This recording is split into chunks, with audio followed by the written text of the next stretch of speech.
નમસ્કાર દર્શક મિત્રો, આપ જોઈ રહ્યા છો મુંબઈ તરંગ ન્યૂઝ. હું છું એન્કર અર્પિતા પટેલ. હવે જોઈએ અગત્યના સમાચાર.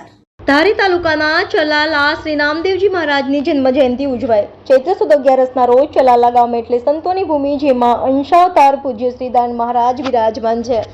તે ચલાલા ગામમાં સમસ્ત દરજી સમાજ દ્વારા સાંઈ મંદિરના સાનિધ્યમાં ભક્તભૂષણ શ્રી નામદેવજી મહારાજની જન્મ જયંતિ પૂજા અર્ચનાથી ઉજવવામાં આવી.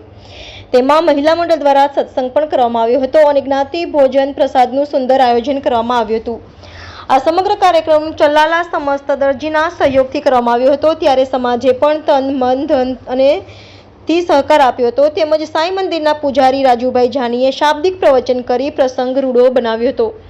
આ કાર્યક્રમને સફળ બનાવવા ચલાલા દરજી સમાજના આગેવાનો પ્રમુખ બાલુભાઈ જેઠવા તથા ઉપપ્રમુખ ગોવિંદભાઈ મકવાણા, મંત્રી મુકેશભાઈ સોલંકી, ખજાનચી બિપિનભાઈ રાઠોડ, પૂર્વ પ્રમુખ હરેશભાઈ સરવૈયા, ભૂપતભાઈ વાઘેલા, નિલેશભાઈ વાઘેલા, રાજેશભાઈ ગોહેલ, ચેતનભાઈ કાલાણી, જયેશભાઈ ગોહેલ, જનકભાઈ ચૌહાણ, ચંદુભાઈ જેઠવા, દીપકભાઈ મકવાણા, પ્રવીણભાઈ ગોહેલ, દિલીપભાઈ આમરસેડા, અક્ષયભાઈ રાઠોડ, દેવાંગભાઈ ગોહેલ, જીતેન્દ્ર કાલાણી, કેયુરભાઈ કાલાણી, પિયુષભાઈ વિભાણી સહિત તમામ જ્ઞાતિજનો ઉપસ્થિત રહી ભારે જહેમત ઉઠાવી હતી. આ કાર્યક્રમનું સંચાલન અશોકભાઈ રાઠોડ દ્વારા કરવામાં આવ્યું હતું.